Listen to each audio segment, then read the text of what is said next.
Hello guys, paano mawala ang mga daga sa bahay? Maraming paraan para mawala o mabawasan ang daga sa bahay.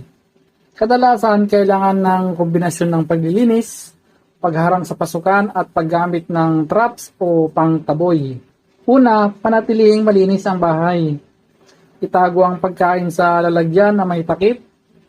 Huwag mag-iwan ng tira-tira sa mesa o sa lababo. Itapon agad ang basura at siguraduhin may takip ang basurahan. Ang daga ay inaakit sa pagkain, kaya kung wala silang makain, bababa ang tsansa na manatili sila sa bahay mo. Pangalawa, isara ang mga butas at pasukan.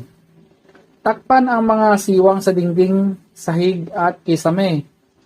Gumamit ng steel wool o sealant sa maliliit na butas at lagyan ng harang ang ilalim ng pinto dahil kahit maliit na butas kasya ang mga daga doon. Pangatlo, gumamit ng traps, snap traps, yung biglang sumasara, glue traps at electric traps. Lagyan ng pain tulad ng peanut butter o tinapay at ilagay sa madalas nilang daanan tulad ng gilid ng dingding. Pang-apat, natural na pantaboy. Ito yung peppermint oil, ibabad sa bulak at ilagay sa sulok. Dahon ng laurel at ang amoy-amoy niya. At ang matapang na amoy ay ayaw nila kaya lumalayo sila. Panglima, alagang pusa. Natural na predator ang pusa ng daga.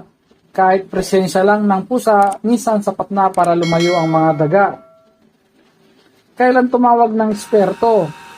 Kung sobrang dami na ng daga, may amoy o dumi sa loob ng dingding, hindi na gumagana ang mga traps o mga pain, sa ganitong kaso, mas mabuting tumawag na ng pest control. So, yun lang guys. Thank you.